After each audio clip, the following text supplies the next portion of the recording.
नमस्कार दोस्तों। ओम नमः शिवाय। हर हर महादेव। दोस्तों, आपका मेरी चैनल में स्वागत है। दोस्तों, सावन के महीने में शिवलिंग से यह गुप्त चीज ले आना अपने घर, आपकी सभी मनोकामना पूरी होगी।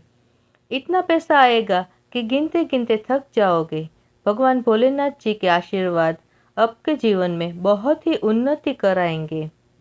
दोस्तों, हिंदू धर्म में सावन के महीने का बहुत अधिक महत्व होता है। सावन का महीना हिंदू पंचांग का पांचवा महीना होता है। यह महीना भगवान शिव को समर्पित होता है।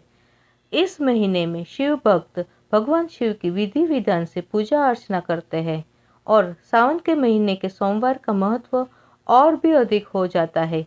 इस माह के शिव की पूजा अर्चना करने से सभी मनोकामना पूरी हो जाएगी। धार्मिक मान्यताओं के अनुसार सावन के महीने में भगवान शिव जी और माता पार्वती की विधि विधान से पूजा करने से भक्त की हर मनोकामना पूरी होती है। इसके साथ ही सावन के सोमवार का व्रत रखने से भोलेनाथ की विशेष कृपा प्राप्त होती है।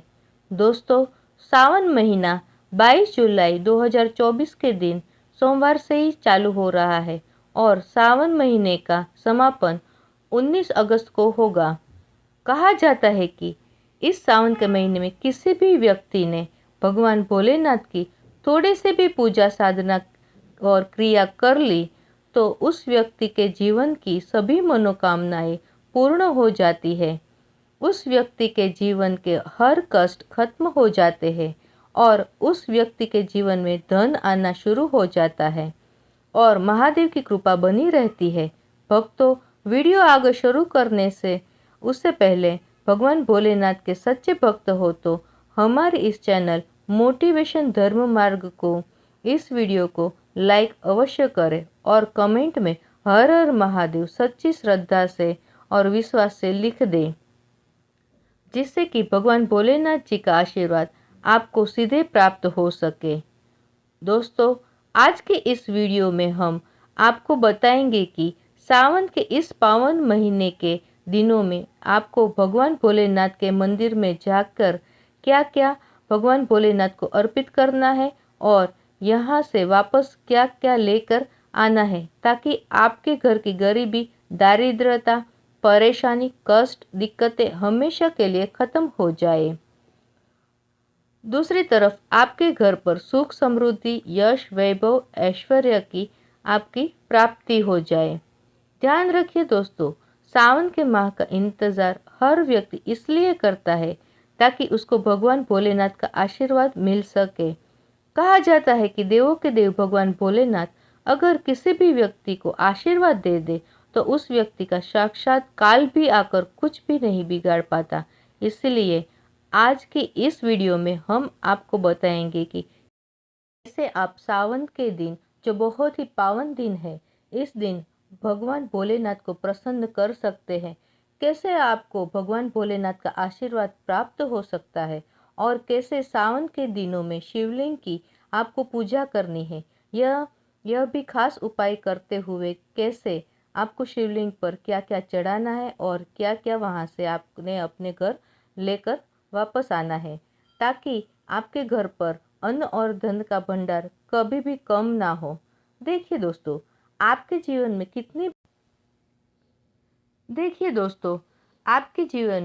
कितनी ही बड़ी परेशानी हो, कितनी ही बड़ी दिक्कत क्यों ना हो, मान लीजिए आपके जीवन में धन की समस्या है, मान लीजिए आप नौकरी की प्राप्ति के लिए बहुत ही ज़्यादा परेशान हो चुके हैं, आपके शत्रुओं ने आपको घेर लिया है, संतान की प्राप्ति आपको नहीं हो पा रही है, तो एक बात का ध्यान रखिएगा दोस्तों, सावन का पावन दिन ऐसे दिन होते हैं जिस दिन कोई भी व्यक्ति अगर थोड़े से भी उपाय कर लेता है तो बाबा भोलेनाथ की साक्षात कृपा उन पर हो जाती है। व्यक्ति कितना ही बड़ा दुखी हो, सब दुख, दर्द, कष्ट सब समाप्त हो जाते हैं और उनकी सभी मनोकामना पूर्ण हो जाती है। दोस्तों, मान लीजिए आपके ऊपर कोई दोष लगा हुआ है, जैसे वास्तु दोष, क्षण दोष, प्रकृति दोष या कोई भी दोष लगा हुआ है, तो आपको सावन के सोमवार के दिन थोड़ी सी पूजा करनी है और आपका दोष खत्म हो जाएगा। आपके जीवन से सभी परेशानियों चली जाएगी और आपके जीवन में जो धन आना बंद हो गया है वो उनका आगमन वापस शुरू हो जाएगा। मान के चलिए आपके जीवन में कभी भी कोई भी परेशानी क्यों ना हो रही हो, बस दोस्तों आज इस वीडियो को लास्ट तक देख लीजिए और मान के चलिए कि भगवान भोलेनाथ के दर्शन से आपकी सभी मनोकामनाएं पूरी होगी और आपके जीवन की सभी परेशानियां भी चली जाएगी। देखिए, एक बात कही गई है कि जब भी हम भगवान भोलेनाथ की पूजा करते हैं हमें धैर्य रखना है और विश्वास भी रखना चाहिए। श्रद्धा के साथ भगवान भोलेनाथ की पूजा करनी चाहिए क्योंकि भगवान भोलेनाथ बहुत ही भोले हैं। यह किसी भी व्यक्ति की थोड़ी सी ही पूजा और साधना से तुरंत ही प्रसन्न हो जाते हैं। इसलिए दोस्तों सावन सोमवार के दिन कुछ ऐसी चीज़ें हो जो आपको अवश्य ही पता होनी चाहिए, क्योंकि सावन सोमवार के दिन अगर आप भगवान भोलेनाथ के सामने पूजा करने जा रहे हैं तो मान के चलिए दोस्तों, अपने अगर कोई गलती कर दी तो भगवान भोलेनाथ आपसे क्रोधित हो जाएंगे और अपने सही तरीके से पूजा की होगी तो साक्षात भगवान भोलेनाथ उसी दिन आपको आशीर्वाद दे देंगे और उस दिन के बाद आपके जीवन में कभी भी कोई भी परेशानी नहीं आएगी। आपको हम एक चीज़ बताने जा रहे हैं, इसलिए पूरी वीडियो को लास्ट तक देखिएगा। सबसे पहले आपको भगवान भोलेनाथ के मंदिर में जाना होगा। यह जितने भी उपाय आपको बताए जाएंगे यह मंदिर के उपाय होंगे। देखिए, होता क्या है कि कई लोग हमसे पूछते हैं कि गुरुजी हमारे घर में पर शिवलिंग है, क्या हम घर पर पूजा नहीं कर सकते? तो उनका उत्तर है नहीं। दोस्तों, आपको मंदिर जाना पड़ेगा क्योंकि मंदिर का जो शिवलिंग होता है और जो घर का शिवलिंग होता है इसमें बहुत ज़्यादा फर्क होता है। जो मंदिर का शिवलिंग होता है दोस्तों, उसकी जो एनर्जी होती है वह आपके घर के शिवलिंग से करोड़ों गुना ज़्यादा होती है। इसमें ऐसी सकारात्मक ऊर्जा होती है जिसके सामने अगर आप थोड़ी सी पूजा करते हैं तो तुरंत ही उसका फल आपको मिलता है और आपके जीवन की हर परेशानी चली जाती है। तो आपको जितना भी आज उपाय बताया जा रहा है आपके जीवन की परेशानियों को ख़त्म करने के लिए, आपकी मनोकामना पूर्ति के लिए, उस उपाय के लिए तो आपको मंदिर जाना पड़ेगा। और सावन के सोमवार का पर्व पड़ रहा है तो उस दिन अगर आप मंदिर जाकर भगवान भोलेनाथ की पूजा आराधना कर रहे हैं तो मान के चलिए दोस्तों, आपके जीवन में कभी भी कष्ट आ ही नहीं सकता। पूरे साल आपके घर पर ऐश्वर्य, अन्न और धन का भंडार बना रहेगा। तो आपको क्या क्या ले जाना है वो जान लीजिए और कहीं पर लिख लीजिए, क्योंकि दोस्तों अगर आपने एक भी गलती कर दी तो आपकी पूजा संपन्न मानी नहीं जाएगी। तो दोस्तों सबसे पहली चीज़, भगवान भोलेनाथ के लिए आपको अपने घर से जल ले जाना है। सावन के सोमवार के दिन कई लोग कहते हैं कि जल तो शिवालय में भी मिल जाता है, शिव मंदिर में भी मिल जाता है। तो नहीं दोस्तों, वहाँ का जल आप तभी चढ़ाए जब कोई दिक्कत हो, वरना घर से ही जल ले जाना चाहिए। आखिर घर से जल क्यों लिया जाता है इसकी भी बात सुन लीजिए। घर से इसलिए आपको जल ले जाना होता है ताकि घर का आपका जो जल ले जा रहे हैं भगवान भोलेनाथ पर चढ़ाने के लिए, उसी जल के द्वारा आप भगवान से जुड़ जाएंगे। उस जल के द्वारा आप भगवान को अपनी सभी दिक्कतें बता देंगे और उस जल को जैसे ही भगवान भोलेनाथ पर आप चढ़ाएंगे, अपनी समस्याओं को बताते हुए वह समस्या आपकी खत्म हो जाएंगी। इसीलिए क्योंकि गंगा जल के बिना आपकी पूजा संपन्न नहीं मानी जाएगी। शिवरात्रि के दिन तो आपको जल लेके जाना है, उसमें गंगा जल डालकर के दूसरा आपको 3 पत्ते वाले बेलपत्र ले जाना है। दोस्तों बेलपत्र बहुत ही शुभ होता है। आपने अगर मान लीजिए एक तरफ 1000 कन्याओं को खाना खिलाया है और दूसरी तरफ भगवान भोलेनाथ को एक बेलपत्र चढ़ाया है, तो यह दोनों बराबर माने जाते हैं, इसीलिए बेलपत्र जरूर ले जाइए। तीसरा, आपको सफ़ेद पुष्प ले जाना है। सफ़ेद पुष्प भगवान भोलेनाथ को चढ़ाया जाता है, इसीलिए सफ़ेद पुष्प भगवान भोलेनाथ के लिए आपको ले जाना है सावन के सोमवार के दिन, ताकि भगवान भोलेनाथ का आशीर्वाद आपको मिल जाए, जिसके बाद आपके जीवन के सारे दुख और हर परेशानी खत्म हो जाएगी। दोस्तों, सफ़ेद चंदन ले जाना अनिवार्य होता है सावन के सोमवार के दिन। और ध्यान रखिएगा दोस्तों कि भगवान भोलेनाथ को अगर दूध अर्पित करने जा रहे हैं तो एकदम कच्चा दूध होना चाहिए, पका हुआ दूध नहीं होना चाहिए, कच्चा दूध होना चाहिए। अब आपको और क्या क्या ले जाना है, देखिए, अगर आप चाहते हैं कि आपकी हर मनोकामना पूरी हो तो एक डब्बी लीजिए, उसमें काली मिर्च भर लेने हैं। देखिए, बहुत ध्यान से सुनिएगा, जितनी भी बातें बता रहे हैं सब ध्यान से सुनिएगा।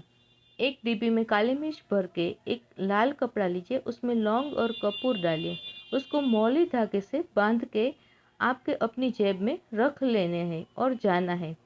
सिर्फ इतनी चीज आपको ले जानी है आज के दिन। अब आपको पूजा कैसे करनी है, चलिए आपको बताते हैं। बहुत ध्यान से लास्ट तक देखिएगा और जितनी भी चीज़ें आपको बताई जा रही है, इन चीज़ों को आपको ले जाना है और शिवालय से वापस लेकर आना है आपके घर तक,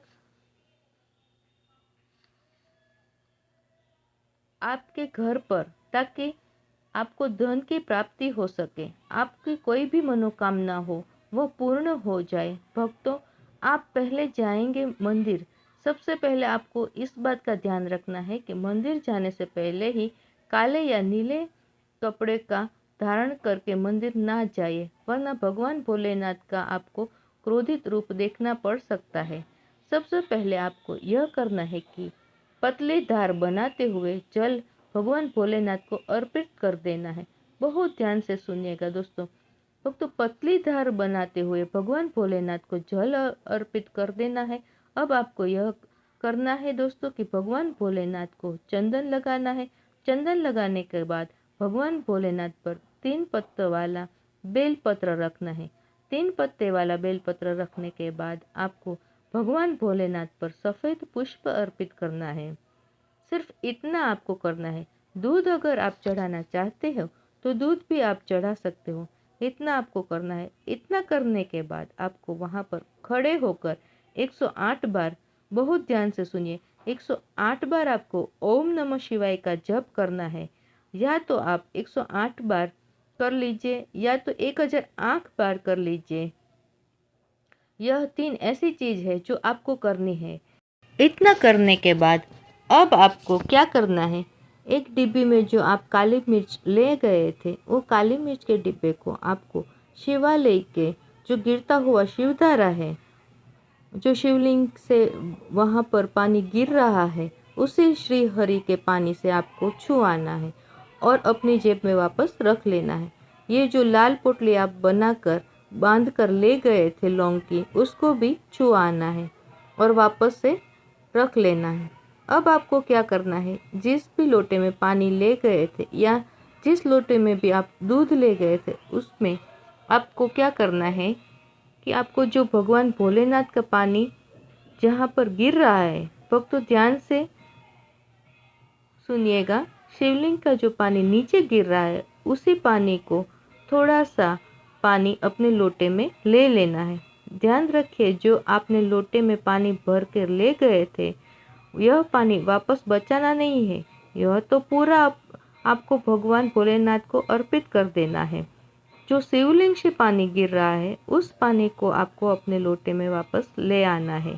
भक्तों, मान लीजिए आप यह सोच रहे होंगे कि कई लोग वहाँ पर पानी चढ़ा रहे होते हैं, तो इस बात की आप चिंता ना करें, क्योंकि भगवान भोलेनाथ के शिवलिंग पर जब भी पानी चढ़ाया जाता है तो वह अमृत बन जाता है। कहा जाता है कि कई देवी देवता शिवलिंग के पास अदृश्य रूप में खड़े होते हैं, ताकि शिवलिंग से गिरा हुआ पानी वह आचरण कर सके। उतना पवित्र होता है शिवलिंग से गिरता हुआ पानी।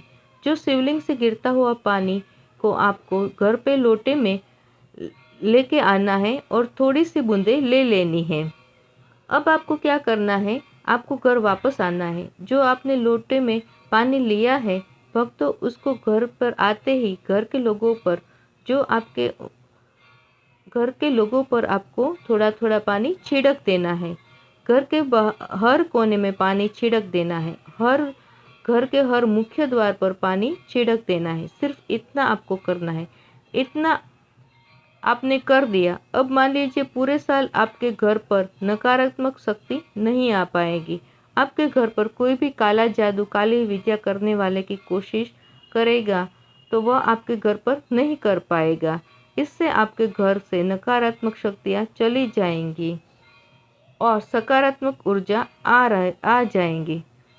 यह जो अब काली मिर्च का भगवान भोलेनाथ जी के शिवलिंग से छुआ कर ले आए हैं, उसको पूजा घर में रख लीजिए। या जो काली मिर्च का डब्बा है, आपको अपने पास कभी भी शुभ कार्य में आप जा रहे हो या घर से निकल रहे हो, उसी मान लीजिए आप बिजनेस मीटिंग में जा रहे हो या कोई नौकरी प्राप्ति के लिए जा रहे हैं, तो काली मिर्च को घर के मुख्य द्वार से पहले रख दीजिए और उनको कुचल कर निकलिए। मान के चलिए कि आपका काम जो आपने सोचा था सब बढ़िया आने वाला है और सब बढ़िया होने वाले हैं। सब बाधाएं भगवान भोलेनाथ के आशीर्वाद से अपने आप ही हट जाएगी और आप जिस भी कार्य के लिए जाएंगे उस कार्य में आपको सफलता मिलेगी। दोस्तों, भगवान भोलेनाथ का यहाँ पर आपको साक्षात आशीर्वाद मिलेगा सावन के सोमवार के दिन, और आपके जीवन के से हर परेशानी चली जाएगी। सावन के सोमवार की रात आप सभी प्रकार से बुरी अनिष्ट शक्तियों से छुटकारा पा सकते हैं। जो लोग भोलेनाथ, माता पार्वती जी की पूजा करते हैं वह उस दिन अपने घर पर पार्थ का शिवलिंग रख लीजिए। अभिमंत्रित होना चाहिए। जो भी शिवलिंग आप रखें, अच्छे से उनको मंत्रों द्वारा भी अभिमंत्रित करके रखें। स्फटिकता हो, नर्मदेश्वर शिवलिंग हो, कोई भी रखिए, अच्छे से उनकी भोलेनाथ को अपने घर पर ही पूजा कीजिए, एक लोटा जल चढ़ाकर। क्योंकि मंदिरों में बहुत भीड़ भाड़ होती है और सावन सोमवार पर यही भीड़ का नज़ारा बहुत ही खूबसूरत लगता है। कोने कोने में शिव भक्त है। अगर आप मंदिर में नहीं जा सकते या ठीक से जल नहीं चढ़ा पाए तो घर में ही शांति से आप पूजन करें। गन्ने का रस हुआ, पंचामृत हुआ, उससे आप उस दिन भोलेनाथ का अभिषेक कीजिए। दूध, दही, घी, शहद, शक्कर, पंचामृत बना करके भी अभिषेक कीजिए। दोस्तों, फिर भोलेनाथ का श्रृंगार कीजिए। चंदन चढ़ाइए, अक्षत चढ़ाइए, उनको अर्पित कीजिए। थोड़ा सा चंदन का इत्र, क्योंकि चंदन का इत्र विशेष रूप से शिव शंभू को तो बहुत ही प्रिय है, तो वह आप अर्पित कीजिए। उनके पसंदीदा पुष्प चढ़ाइए। आंकड़े की माला से उनका श्रृंगार कीजिए। दोस्तों, कनेर के सफ़ेद पुष्प चढ़ाइए। कमल हुआ, गुलाब हुए, बेल हुए, यह फूल उनको बहुत ही प्रिय है, यह अर्पित करें और 5 बेलपत्र अवश्य चढ़ाइए। आप इन दिन चाहे तो या तो आपके पास बेलपत्र उसी पर आप श्री श्री लिख करके या ओम नमः शिवाय या राम राम लिख करके अर्पित कीजिए।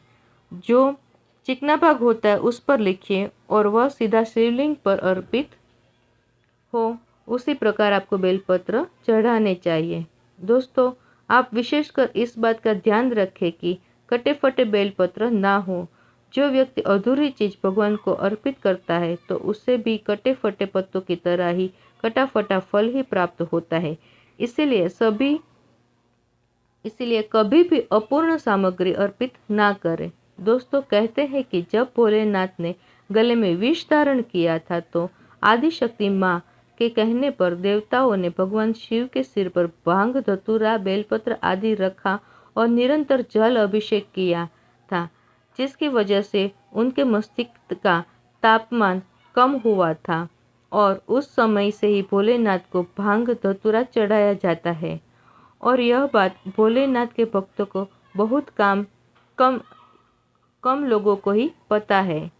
इसी कारण शिवलिंग पर भांग धतूरा चढ़ाया जाता है। दोस्तों, अगर आपके घर में शिवलिंग है तो आज के दिन आप चाहे तो शिव जी का त्रिशूल हुआ, डमरू हुआ, यह भी आप उनको अर्पित कर सकते हैं। शिव के डमरू की डमडम की ध्वनि मंगल गुरु से संबंधित होती है, क्योंकि चंद्रमा उनके मस्तक पर विराजमान होकर अपनी क्रांति से अनंत आकाश में जटाधारी महामृत्युंजय मंत्र को प्रसन्न करता है। और बुध आदि ग्रह है, इसमें संभव से सहायक होते हैं। तो यह आज के दिन डमरू अर्पित करें।